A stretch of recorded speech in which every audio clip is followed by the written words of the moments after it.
Hey everybody, we've got a special episode for you today. We are invited to go to the Toronto, Ontario Nintendo Switch event so we could actually play the Nintendo Switch in person for the very first time. And we've got a lot of things to say about it. This entire episode was shot on location, so the audio might not be the best in the world, but we do have a very special guest. Now, unfortunately, Mike couldn't join us today because he was too busy being awesome somewhere, but our special guest is pretty awesome all the same. Now, if you've never seen this guy's channel before, check out the comments below or the description below and check out his channel.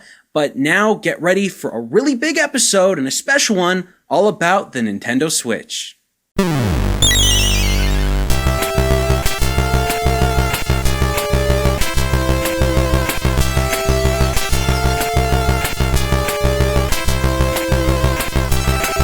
Hey everybody, so we're here at the Metro Toronto Convention Center in Toronto, Ontario, believe it or not, and we just got finished playing the Nintendo Switch. I'm here with Terence, you may know, and a special guest, Victor Lucas from Electronic Playground. Electric Playground. I always do that. So Lucas Victor, what's going on? That's okay, I've had that too. How do we say Mario? Mario. Mario. We say Mario. It's Mario. But yes. we get shot all over That's the okay. time. Tommy's dad used to call it Electronic Playground in half of our intros at the very beginning of the show in the very early seasons. I've had Electronic Playground bounced back at me for a millennia, so it's all good, brother. Okay. So, the Nintendo Switch, we just got to play a ton of these games, a couple of indie games, some really good solid new games that I think we're going to break into a bit more. Mm-hmm. But just the controller and the console itself, just the actual Switch system, holding your hand with the Joy-Con side to side. Victor, how'd you feel? I think it's a winner. I think it's cool. I think they have a transforming toy, console, portable, mobile machine, that's just fun to fiddle with. And I think it's going to be a very attractive thing for people to kind of see out in the wild, because this is the other part of this machine, is that now it's also an advertising vehicle for itself. Because you're going to have people carrying it around and people go, what is that? What's that thing? Are you playing Mario on that? That's going to be a big deal. So I think they have a really cool machine here. Yeah, it does. If you can feel it trying to.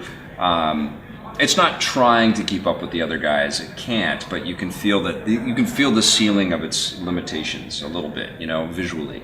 Especially when you look at. I checked out the Skylanders game because I play that with my daughter and I love it. And it doesn't look as good as the PlayStation 4 game on the television, and that's a big sort of like, wow, it doesn't look anywhere near as good as what I've been playing. But then when you play it on the handheld, and it has the device, or on the portable screen, and it has the ability to import all of the Skylanders characters and carry them all with you, that's cool new functionality. Yeah. I completely agree with that. Terence, what did you think?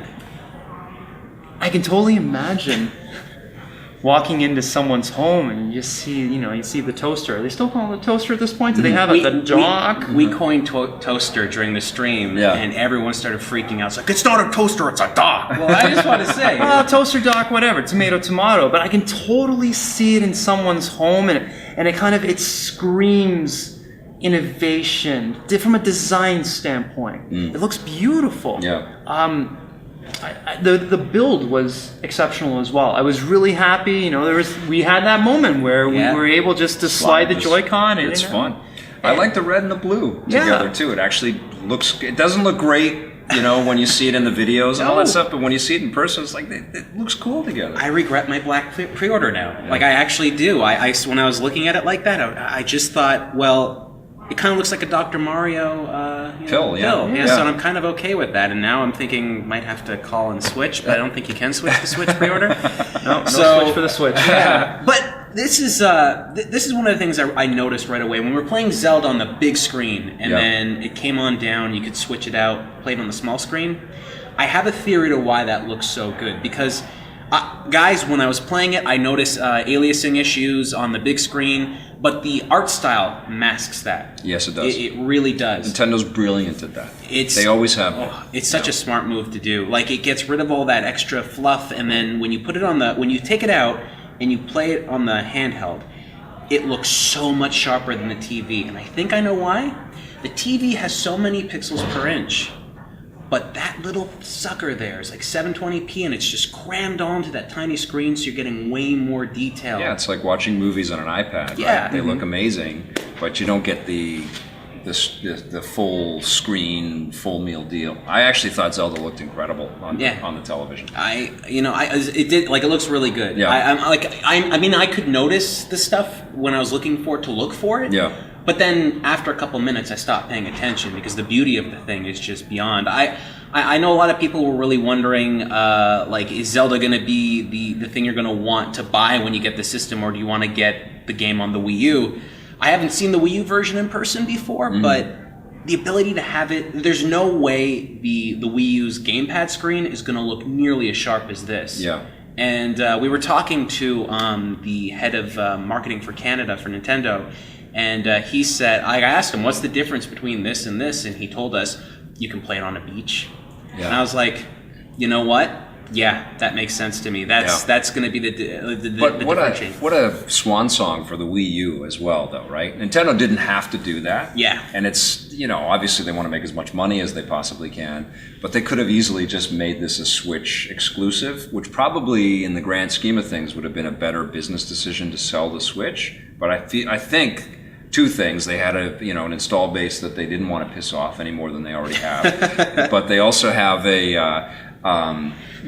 ability to, create attraction for the Switch by putting it there as well. So they had these two things that they had to kind of deal with to get this game out there. But they could have easily just said, no, this is going to be a Switch exclusive, and it's going to be an amazing Wii U game. It's going to be the best Wii U game, I think. It's not unlike Twilight Princess. Yeah. How that was out on the GameCube as well, right? As we going back to the TV issue though. Yeah. I'm gonna wait until I see it on a proper panel. Because you're such a snob when it comes to TVs. No, I'm a bit of an audiophile. I'm a bit of a videophile. Do you have an OLED or? 4K right now isn't worth buying. Yeah. So I have a Panasonic 60V260. So one of the best plasmas ever made. Yep. I've just done the jump from plasma to the 4K OLED, and it's ridiculous. I'm waiting. I'm waiting. But as Shane and I had talked before, we're waiting to see native 4K content as opposed to upscaling. So there's no rush. But I can't wait to see it on a proper panel, devoid of the overhead lights, devoid of, you don't know how the TV's been set up, what the settings are, is it on dynamic, what are the colors, all that business. Yep.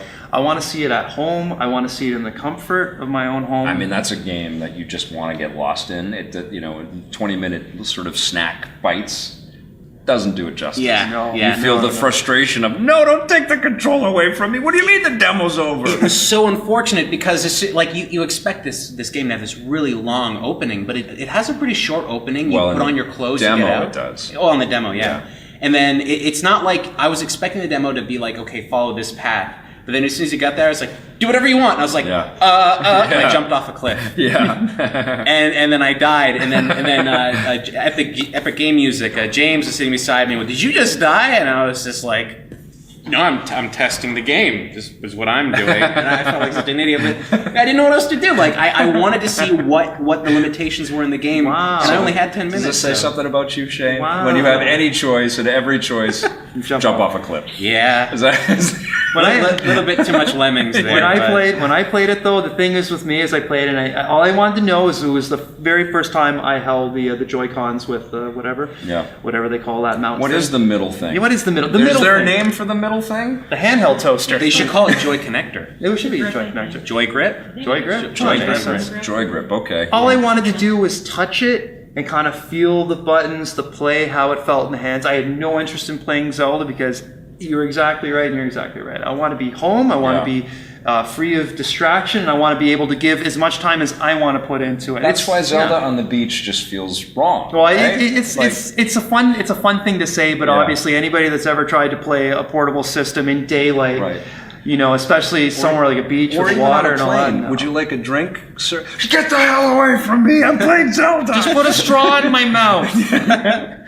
I'll say this. So something I said in an earlier video is that I was worried about there not being a D-pad. Yeah. I still think it's a weird decision not to have one. I understand. Street Fighter. With Street Fighter. Now, you're way better at Street Fighter than me. You and Mike have played Street Fighter, the movie, the arcade game, For hours and What? hours and hours. He literally has that in his house. Confessions right here. It was fine. I found whenever I use I'm trying to think of going through it. So I was using the Pro controller. The D-pad was fine because I didn't really put in much thought into it. I just picked it up. It's Street Fighter. I know Street Fighter. I've played Street Fighter since Street Fighter 1 in '87. Right? So I've always, it's ingrained in me. So it's not like, oh, let's see what's going to do. It's like, hey, there's a new Street Fighter game, even though it's Street Fighter 2. Again, let's see what they've done. So I just kind of went into it, and it's the beauty of the control scheme that they came up with back in the late 80s and then refined in the early 90s, and then refined, every 6 months for until the end of time. But it was fine. I didn't have a problem with it because a controller, when it comes to fighting games, it needs to do two things. You need to access the buttons, and when you're going to put an input into the D-pad or the analog stick or whatever, it needs to do what you want it to do. So if you know how to input the command, you should see that command appear on screen. And the Pro controller did that. So as far as playing Street Fighter with the Pro controller, there's no problems. I was happy with it. My gripe was, hey, can I program the buttons so I can really play? So even with that distraction, I didn't have to worry about my thumb. You do that. I'm pretty sure on the final version. I played Sonic, the Sonic Mania game, which was really fun, and used the Joy-Con controller, so it was analog. So that's a weird game to play because that's totally a D-pad type of experience.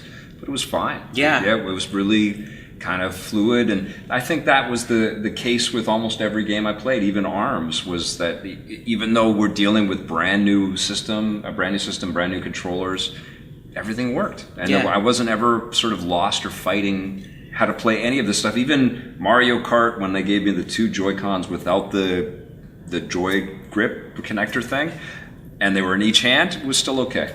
Honestly, nothing felt like a port. Yeah. And I'm saying that in the most positive way possible. I felt that without the D-pad, certain situations I get lost on, and I played Sonic Mania with the little disconnected buttons, and it worked. They found the exact distance to make that work, and I'm shocked because I was like, heresy, there's no D-pad, and I was just like, there's no way this is going to work.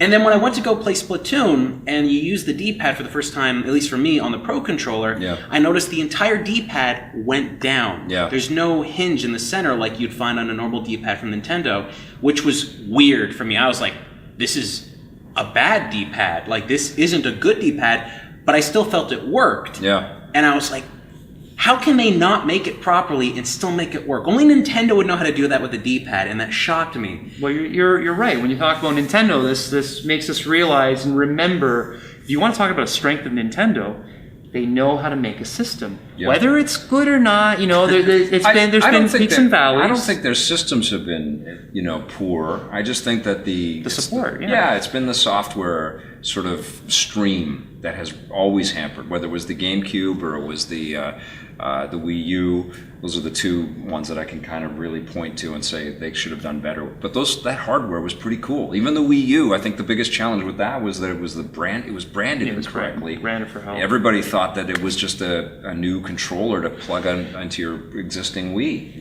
and they should have dropped that damn name, and they know that now, And they also came out too late with the without a multi-touch screen. But it was a cool concept because we're doing it again in a lot of ways. You're seeing a combination of the last two generations of Nintendo hardware kind of brought together. The best part about Nintendo, other than their first-party games, is when you hold a Nintendo product in your hands. Yeah. It's unequivocal. Immediate. There wasn't there's a lot of different things. The Joy-Con, you have the two buttons on the top there, the SL, SR, whatever they want to call them. Finding those little middle buttons on the Joy-Con is tough. But once you did, though, because that's something new for Nintendo, they're asking us to do something different, right? Yep. But as soon as you fill in your hands, and you just all you need to do is look at it for a second, and then when you put your hands on, you put your thumbs on, your fingers on, your body takes over. Nintendo has always made a good product, whether it's from a design standpoint, aesthetically, or from a functionality standpoint. True. It's good. Like, I was so happy. I was so happy that it was designed the way it was, the materials, how sturdy it was. It felt solid. Yes. Like I said when you were interviewing me, I said it felt like a brick, but I didn't mean to say it felt like something that's gonna break. I meant like it's a solid really good piece. Like if you put that in my hands and said Apple made it or Samsung or like some like well-known cell phone manufacturer, I'd be like, yeah, glass and steel. I can feel that. It doesn't. I don't know if it has that same elegance. It's that same sort of almost prosumer. Yeah, it doesn't feel like that. It's not corporate. It's certainly still toy-like. I'd say it feels like the most solid Nintendo device that's ever made. Like this the most doesn't feel mature, like most adult. It's like Nintendo has grown up with this. And in a lot of ways, I mean, this is the thing I've been saying too, is that this is the first modular machine that they've crafted. This is the first time that you can think of all of the different attachments that they can change up. They could certainly make a 4K, portable tablet down the road that uses, the existing dock in some way, or refresh the dock and have that be a 4K output thing. They can do, and it's basically they've stripped out the componentry of a machine and said, well, we can adapt this all the way along, Whereas with the PlayStation and the Xbox, you're buying brand new machines. This really feels like what the Wii U should have been ever since they were like, this is what the Wii U idea is, and it makes so much more sense. And from the fundamental standpoint of that Pro controller, I know a lot of people have complained about the Pro controller being so expensive. When you hold it, you understand why. It's got motion controls built into the thing that actually work to complement the games, not as some swinging thing. I found with Splatoon 2, I was natively moving around. It was something that they had the motion controls in the original Splatoon on Wii U, but I never utilized it that much because I didn't like the way it felt. But in this, it worked a lot better. And then with the arms as well. Yeah, with the Joy-Cons. I was told that the HD Rumble is in the Pro controller as well too. So an HD Rumble. Okay, so 1-2 Switch. Did we all play 1-2 Switch? I didn't. That was one I didn't get to. Man. Okay, so this the next time you get a chance. This none of the other games. You dressed up as a cowboy is hilarious because your beard is all engrossing. But they take a picture of you and they put you in the game. No. He actually had they gave us. You guys actually did. Oh my god! Okay, it's amazing. Okay, but this is insane, and I mean this in the most crazy of everything I pulled away from this event. If anyone was asked me what was the best thing, the balls in the box. This is insane. What? So get this. So much of this conversation could be porn talk. I know. By the way, you could just put whatever visuals you want. You need to know how many balls you got in your hands. That's what the game is. Let's talk about D-pads more, fellas. But get this. This is insane. The game is they gave us 2 of the joypads, and then there's a little box on the screen, and you have to move the box around. And then you have to select with your control stick how many balls are in the box that you're moving around. Sure, because the HD and this is the thing. I was like, this is going to be stupid. But then you and I were like, oh, there's 2 balls in here right now. Like we actually, and then we selected 2, and then we actually both got it right. And they're like, wow, no one really gets that right. Nobody ever gets it at the same time. It's like, and then we did it again. We did it again. Yeah, we actually guessed. I was feeling it. I was like, there's 6 balls in there, and then we both guessed 6, and we were right. And I was like, how the hell did they do that? Like, it actually feels like there's 6 ball bearings rolling around inside the controller, and it felt like it. Wow. And I'm just and I was like, is this technology being used for anything else? And then the guy was like, no. What do you mean no? I know. I could feel it a little bit when I was playing Mario Kart on tabletop. You could feel like I was playing as Link, and when I slashed the sword on jumps, I could feel the vibration and the controller sort of. But it wasn't that exactly 1-to-1 that it made a big difference. Exactly, and everything else I tried, even with arms, it just felt like basic Rumble. Sure, yeah. But when you felt it on this, I was like, is it because you're not looking at the screen and that's all you have?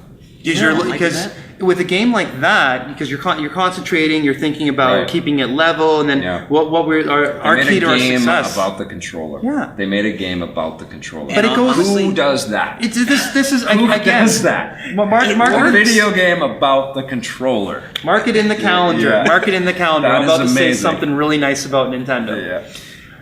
Nintendo makes the most social games. Yeah. In person. Like local multiplayer, as it's called. I don't even consider that, because when I think of multiplayer, I think of disjointed, impersonal, just not fun. There was one game where it was 6 shooters. We're like, draw. And so we were looking at the screen. We were looking at each other. So we're technically playing a video game. I was looking at your beard. Well, it's really hard not to look at you. Yeah, it's yeah. But it was that moment where we're psyching each other out. We're waiting. Well, it was more like waiting for the moments. Yeah. But then there was another one that was like it was a sword game. So you would either be a samurai who was going to attack and slice, or you're the other samurai that would clap. So you're holding the controller and you clap the controller in between your hands to stop the blade.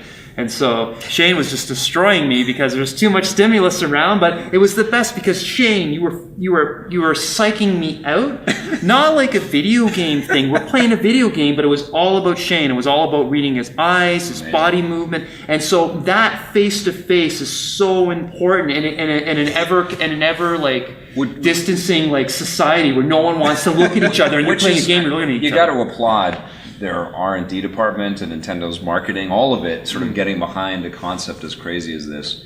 I didn't play it, which sucks. They only had that on stage, I think, right? Yeah, so I didn't. They had two rooms in the back. Oh, I didn't see that. But honestly, I didn't think I was going to like it. Is it worth $80 though? I don't think it's worth. It should just be honestly. If that was included with the system and people were bringing this around to their friends' house, everyone would be buying this thing. So it's Wii Sports. Right? Yeah, they should have packed it in. Do you think people will go and buy this though, based on word of mouth, based on reviews? And I pre-ordered the game because I somebody had to, and I felt like I feel like I'm going to go bring this to friends' houses, and I'm going to let them play, and they're going to go, oh, this is actually cool. I feel like after a couple of months, Nintendo's going to be like, bundle it. Yeah. I think to begin with, they're going to get a whole bunch of people to buy this system just for Zelda, and then when about the time Christmas rolls up, they're going to make a Christmas pack that's going to have the game bundled, and everyone's going to go nuts for this thing. I think the first year is going to do good. Not incredible, like it's selling out every month. I feel like it's going to do better than the Wii U. But I think it's that second year when people start to see what this is about. And I know it's stupid. If somebody just felt the ball game, and then they were just like, every time you get a rupee in Zelda, you felt it like fall into the purse that you're holding, your sack, your rupee sack. Your satchel. If you could feel that in your hands, it doesn't even feel sound. the sack in your hands. Yeah. Okay. But you know what? You know what's the confirmation? How many rupees are in the sack? You know what's the confirmation for the ball game though? Is we briefly spoke to the people that came into the booth as we were leaving, and so I mentioned there was a man and a woman, and I mentioned to them like, hey, make sure you play the ball game this night. Like, what do you mean? I'm like, trust me, and I didn't expect to see them later, but I did. And so they were leaving. They're like, hey, how was the ball game? His face lit up. He was like, yeah, I really felt like there was balls in there, and you can. And so here's two grown men talking about balls and manipulating them in your hands. But the fact of the matter is it's a success for Nintendo because just like Wii Sports, the wonder in his eyes, right? Wonder, and it was like this is something new and innovative, and this is why we love Nintendo. And now they can also redo Wii Sports for this machine too, right? And bring it back in some pretty substantial ways because of all of this motion functionality that's built right in. I'm all about I'm all about a new boxing. Yeah, absolutely. So, what was your favorite game at the event? Well, I mean, excluding Zelda, I think Zelda is its own separate industry in a way. It will sell without any of us saying anything. I think I also have to exclude Mario Kart and Splatoon because those are no-brainers. Those are just like, of course you want to get those things. So I think my biggest new game or my biggest surprise for the Switch is ARMS for me. I think it's really cool. It's really fun. I want to play it without the motion controls, but I like the look of it. I like the aesthetic. The thing that kind of brings up in my mind, it's almost like I don't know how far the arenas are going to go, but you could almost imagine it being a first-person or a third-person type shooter where you're actually able to maneuver around and have obstructions and punch around things. And it was fun. It was really fun. I got used to that. Honestly, the more I play it, the more I really started to like it. Yeah. But I think it's one of those games where that's not a first experience with 1-2 Switch. You're hooked. Yeah. But I think with that game, you need to play it a little bit more to really grasp it. Yeah. How about you? So I actually had to look up I had to look at the name. I had it in my notes because it's mine too, right? Yeah. What is it? So So here's the thing. Coming here, I ended up playing more games than I liked than I didn't. And that says a lot considering some of the games I'm not saying they're bad per se, they just don't meet my interests. Right. But Fast RMX was a phenomenal racer. It literally did everything I wanted to do. The gentleman that was gave me a little brief tutorial of how it controls and what the functionalities are, what's unique about the game.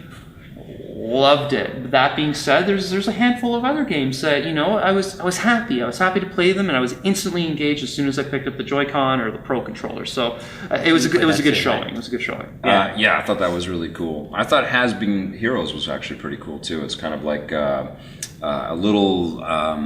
Like with the 3 lanes, and you've got the different enemies. A little bit like Plants vs. Zombies, I guess, in some ways. With a strategic kind of element and sort of an RPG type of element in there. There was a lot going on in that game. I was actually pretty impressed. I didn't bother playing Puyo Puyo Tetris because I've already played that on PlayStation 4 and I loved that game. Yeah. I feel like that game that you're talking about and Puyo Puyo Tetris are going to be the mobile games in this system because there's going to be games out there that people are going to want to play at home. Sure. And there's going to be games people are going to want to take out mobile, and I think that's one of those mobile games that has that instant gratification and you can turn it off and then turn it back on and just start right back up. I think that is why that game was on the floor because fast racing.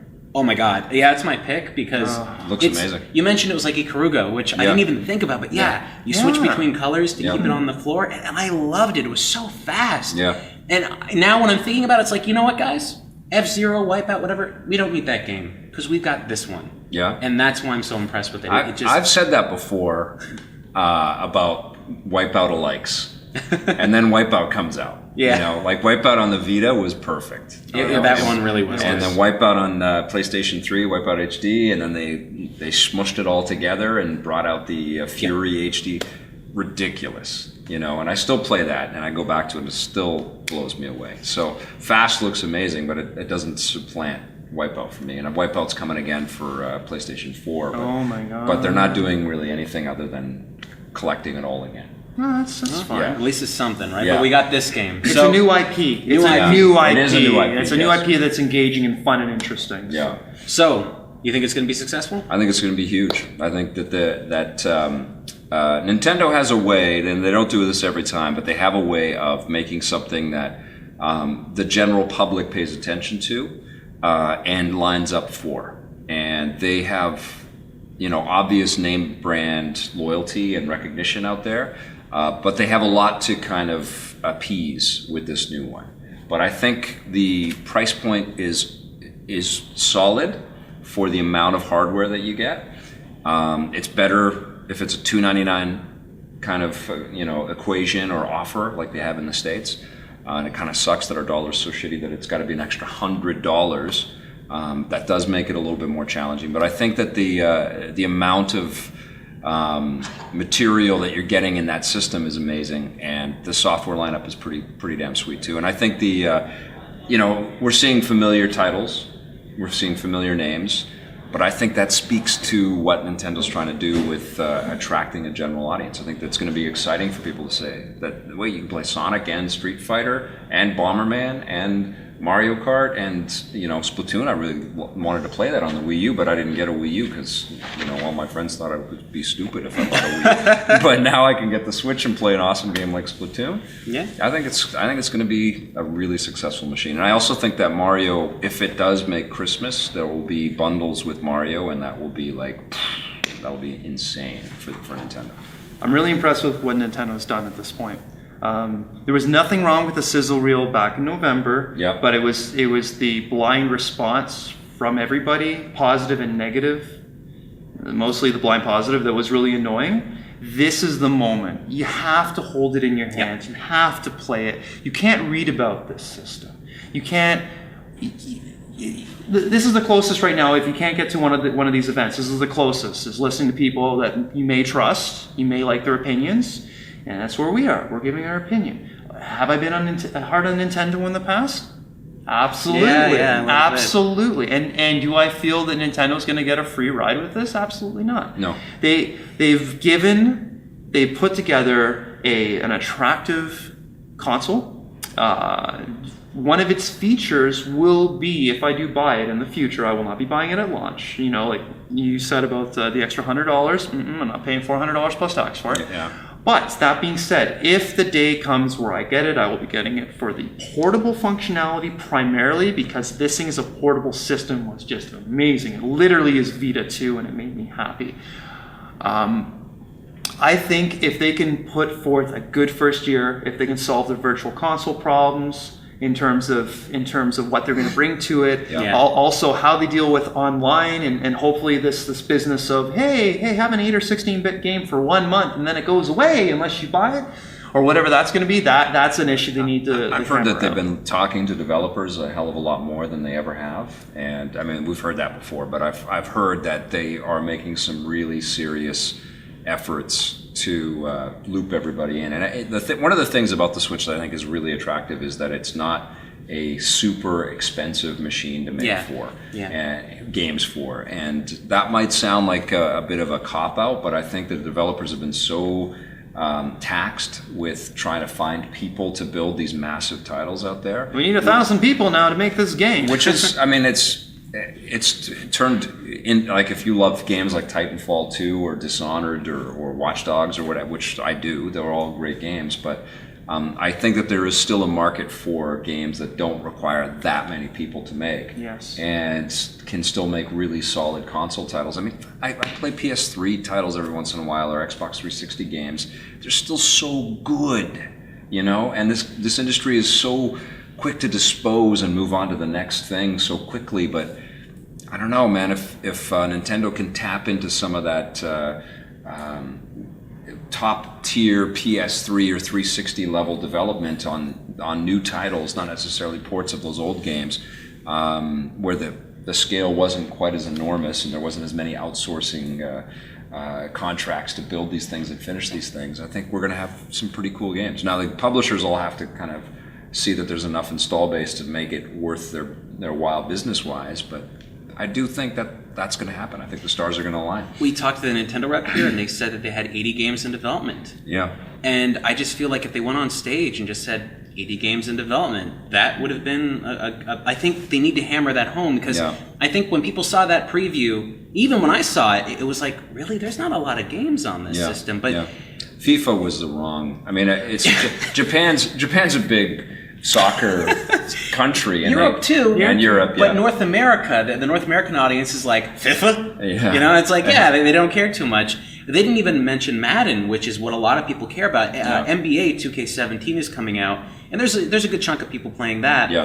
But you know, a big problem with that is the people that really like that series are already playing it with their friends on the PlayStation 4 and the Xbox One. And I think what Nintendo needs to hit home, because now that I've played it, now that I've held the system, you go in a room with a group of friends and you all have one of these things and you're playing a multiplayer game together in the same room. That's an experience. Right. It's a LAN party, right? I mean, we were trash talking each other while playing. Maybe I was a little bit too much, but like still, you know, that was fun. That was enjoyable. That instant reaction. And I know that Nintendo has been a little bit on the fence if they're going to have like voice communication on their system or not. But at the end of the day, I'm looking at the system like it's a portable. You know what? I'm going to a friend's house and we're going to sit down and we're going to play together. I think I'm going to care more about that than I ever was going to care about playing and talking to people online. Because, guys, I know everybody talks online with people, but 9 times out of 10, it's someone swearing at you. And do you really need that? It is pretty cool to think of like Mario Kart. Like we play with pals, right? Yeah. But now you can each bring your own console to the equation. If you have it. It's pretty cool to think of a gathering of friends coming to play Mario Kart, and everybody's got a full 16:9, viewpoint on this. This is the new. Hey guys, bring your controller. We got a multi-tap, or we got we got like an N64, so we got 4 ports, right? Again, Nintendo's success will hinge on the social aspects of it in terms of getting people together to play games, which is the reason why video games are great. And the stream, and the idea that more is coming, that the pipeline is open and more stuff is going to be coming, you know? And this time they don't have to compete with their portable games, you know, as much. Hopefully. I mean, everything we saw there, that's all first year, right? And that, for me, is like, that's a strong first year. Yep. And even if you're not thinking about those games like Fast Racing Remix or Sonic Mania, Has Been Heroes, even ARMS or 1-2 Switch, even if you're not thinking about those, by proxy, you might be playing those at some point with friends, and you might realize how good they are. Yeah. And I think it's, right now, the ball's in Nintendo's court. I don't think this system needs to be as powerful as a PlayStation 4 to be successful, because that is amazing. That's a huge experience to have in a portable system. Yes. Which gets even smaller when you take the Joy-Con. Do you guys think that if this does very well, that PlayStation and Xbox do the same thing? That is, well, I think with the Vita, I don't know if Sony's ever going to get into it, but Microsoft, I could see them looking at this and going, you know what? We have to bring back a Windows tablet of some sort that has Xbox functionality. Well, there's only so far you can go with power and how many megaflops and all this garbage. I actually stopped paying attention to the tech aspect of it because I didn't care. I want to play a game. I want to play a game that's fun and engaging and speaks to me. That's what Nintendo's preaching. You know, hey, the way that I look at it, there's a lot of hyperbole about like, oh, this is gonna be Nintendo's last console, right? And you know what? And I said this, and this was very critical, and a lot of people were upset at it, but it's the truth. And I'm happy to say this right now. Bring your best, or don't bother. And best doesn't mean the most polygons, the most this, the most that. That's cool. You know what? Hey, power to the PC master race. We're here playing consoles because consoles hook up to your TV and you play. That's the way they should be. I don't want a 3-hour day one patch. I want to put that thing in, and I want to press power, and I want to play. So I guess what it comes down to, if this is Nintendo's quote unquote last chance, they have more than a puncher's chance at this point. I think they do. They can succeed. What if it is its last console, but it's a moddable console that can always be upgraded? Oh, fantastic! Right. I'll say this much. You know, we know Microsoft's coming out with the Xbox Scorpio, and it's got like 6 teraflops, and they want you to see this amazing 4K technology. And you know what? I can't wait to see everything they're doing. But at the end of the day, they gotta have games, man. You gotta have games. Yeah. But upstairs, Nintendo literally gave us a controller and went, "Now close your eyes, look away from the screen. How many balls are in this controller?" and that worked. That was stupid, and it worked. Nintendo made a promise a few years ago at E3, and that promise was they kept on using one word. You know what that one word was? Fun. Yeah. So I actually bought the Wii U based off of that promise. A promise that while there were good games, I could never get into it, and it's just, for me, it was a non-event. But what I see with the Switch is fun. Yeah. It's fun when you're by yourself. It's fun when you're on the go, and it's fun when you're with friends and family. And this is the best part, either at home or on the go. So this is like when I said bring your best or go home. It doesn't need to be the most powerful system. It's what you can do with it and how you can gauge your audience. They've never been there. Exactly. I mean, except maybe for the N64, where they tried to one up the PlayStation, but they didn't have the CD-ROM streaming. They've never really set out to say we're going to be faster and stronger and better and ultimately more expensive, I guess. To produce for, but also probably cost-wise. They've always figured out a way to, keep their costs low to produce these things, keep the game costs sort of in line. The other thing, too, that's really cool about Switch is this is second-generation HD content for Nintendo. They are not neophytes anymore, and they were on the Wii U. That's very true. They had a lot to learn on that machine, and it took them a long time to build software. But the fact that, Zelda's an open-world game is massive. That's a massive leap forward for that game franchise. They've never done anything like that. And you're going to get Skyrim on this too to prove that, those games can exist on this platform. Yeah. We don't know what that wasn't upstairs. We don't know what we're going to see when it comes to Skyrim, but honestly, Zelda is a promise to the gamers that this is what you're going to see. These are the kind of experiences you can expect. And I think it's no mistake to have that system or that game as the system launch title to just go, look, that's how big it is. This is your first game. Now here comes Mario Odyssey. Yeah. Now here comes. And that's another huge one too. I mean, we haven't had a game like that since Mario 64. And I'm really excited for Mario. Yeah, it's gonna be rad. I mean, it might be a little weird to have him standing next to humans, and he doesn't look like a human anymore. But it's looks like a tiny little person. Yeah, You know what's the thing, guys? not a lot in the video game industry has made me happy in the past couple of years. Right. To the point that I question why I'm even involved in it anymore. Why do I follow the news? Why do I follow what's going on with the AAA publishers, indie developers, all that? Upstairs. It's the first time in, I don't want to be put on the spot, but it's the first time in several years that I have like a feeling of optimism about the industry. And if this is successful, this is a direction that you would want to see the medium go. And it's being more expansive, being more experimental, taking more chances on the small games, making it fun. Yeah. That's the best compliment you can say about Nintendo at this point, is they've created something that gives hope to the future of video games, not just as a way to pass time, but getting to that lofty, and no one really talks about it anymore, but getting to where it can be a legitimate art form. Yeah. And that was upstairs. It was almost like it was ground zero. It was ground zero for the future of video games, because we've been stagnant for so long. All it's been is more powerful, this and that. That was something innovative. It didn't upstairs. feel like a gimmick. It didn't. No. And I honestly thought the motion controls were going to feel super gimmicky, and this HD rumble was just going to be a joke, but I was completely wrong. Honestly, I think the system's going to be pretty successful. I don't know if it's going to surpass... I mean, I know it's going to surpass the Wii U, easy. Yeah. I don't know if it's going to beat the PlayStation 4, but I think that if any system has a chance... I don't think. I mean, the PlayStation 4 now can counter with its marketing and with it. I mean, they've got such a momentum. They're at 50 million plus right now, right? But I'm just saying, let's say Nintendo closes the 3DS in a year. Yeah. Then all those gamers want to move over to the next platform. The Switch lowers a little bit in price.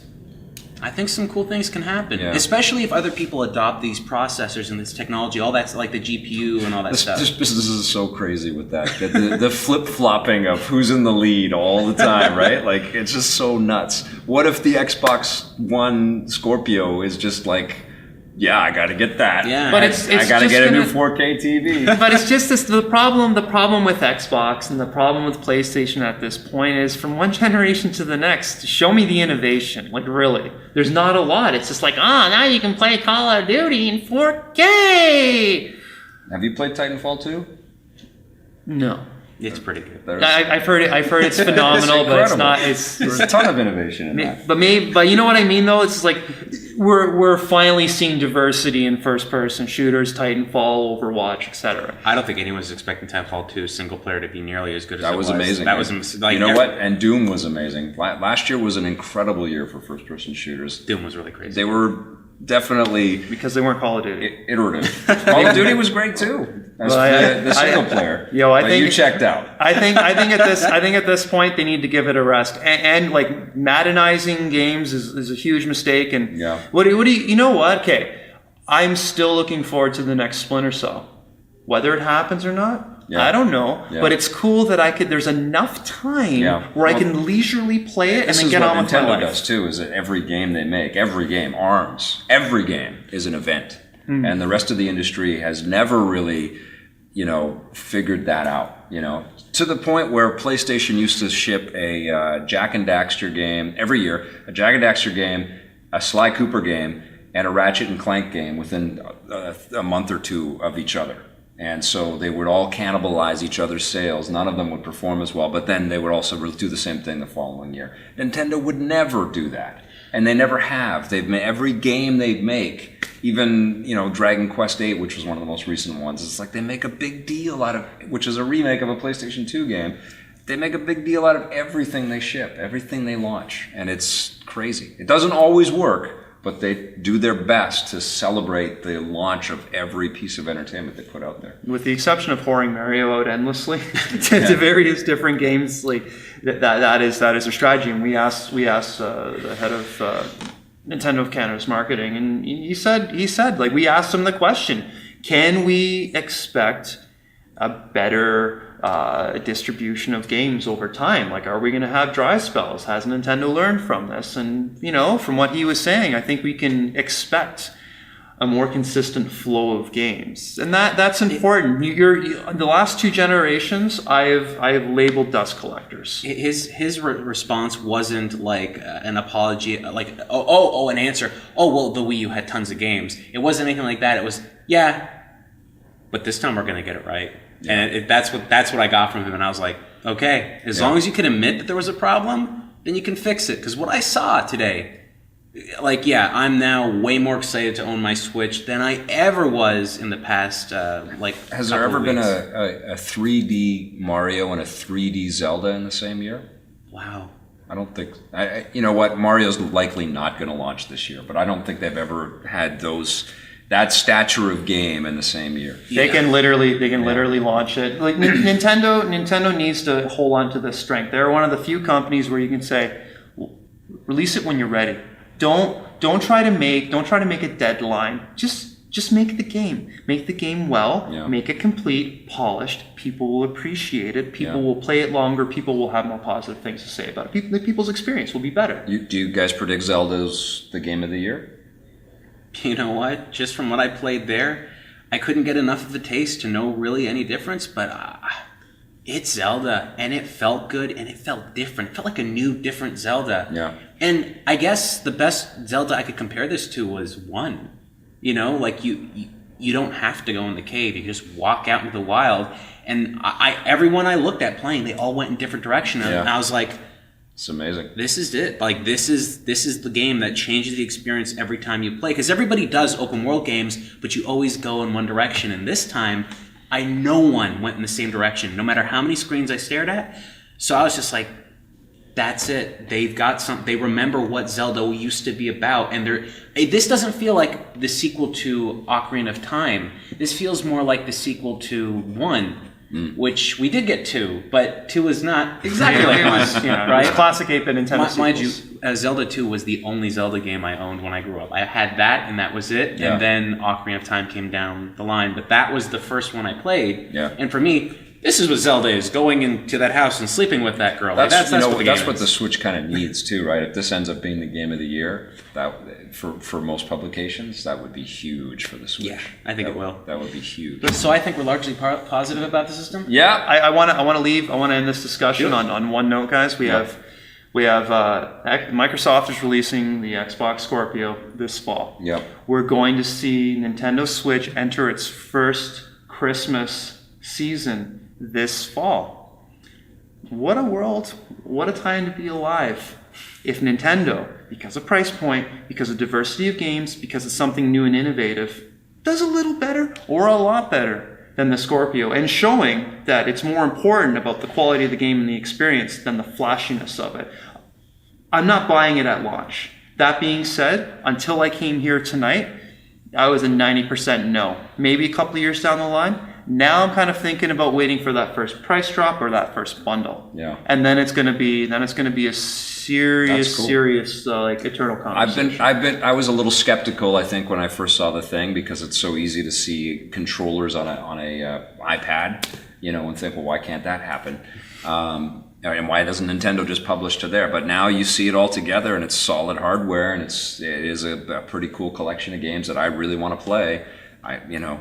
I'm really excited. And as I've gotten closer and closer to that launch, I'm like, I'm ready. I'm jonesing for this thing. Yeah, Nintendo is Nintendo, and in this circumstance, that's a good thing. Yep. It feels like an amazing portable. It feels like an amazing home console. All the controls were solid, and all the games I played were really fun one way or the other. And I gotta say, I've been to events where I've played games, and I thought, this is not gonna do. And there was nothing I played on the floor, nothing, that I even Just Dance 2017, I'm like, that's the first portable Just Dance game. Yes, that makes sense, because if someone couldn't play that in their house, now they can go play it at the park and look like a freak. But you know what I mean? Like, that is now going to be the thing. This is going to be the system where you get to choose to play it at home or the go, and I think that's going to make a big difference. Yeah, they just can't screw up the online. That's a big one. And the virtual console stuff has to be better even than they've done so far. They can't go backwards with online. It has to go forwards. We have to be happy. We've had an expectation for Nintendo to bring their best, and you know what? From what we saw up there tonight and 9 o'clock, the end of our 3 hours of playing came far too soon. Yeah. I think Nintendo has brought their best. This is the best. This is the best we realistically could have hoped for in terms of something being viable and successful, and something that will make us excited about playing games again. Give us something new. And Nintendo, I love it. I love it. I was so critical. Bring your best or don't bother. Yeah. Upstairs, it was great. It was great.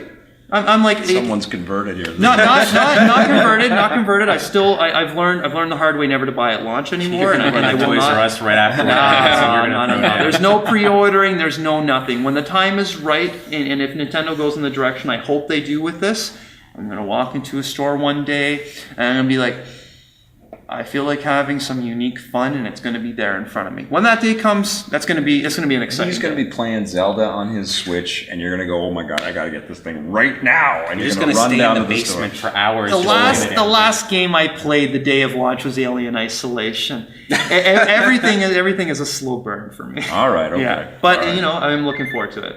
All right. So, Victor, where can everybody find you? You At can Electric Playground. Electric Playground. You can catch us on our website, epn.tv, but most of our stuff is going to YouTube first, so it's epn. What is it? No, epn TV. YouTube.com/epn TV. There are some amazing episodes that I watched for years. You can go to there and check them all out. And if you haven't, you've got interviews with Gabe Newell before Yep. Half-Life even launched. Yep. And it's amazing. No one has these interviews. No one has any of this footage. Early Sid Meier stuff, Richard Garriott, Nolan Bushnell talking about the formation of Atari, Ed Boon and John Tobias, Shigeru Miyamoto, everybody. We talked to everybody. We've gone around the world and talked with everybody for many years, and a lot of these people have ended up being my friends, and I've had an incredible, run in the video game industry, and I feel very grateful every day. But watching that stuff, because I haven't really ever had time to watch the archive stuff. We've put it into our shows and stuff like that, but to sit down and watch those old episodes, it's like home movies for me, man. It's so weird to see all of that adventuring that we did, because we were just making it up as we went along.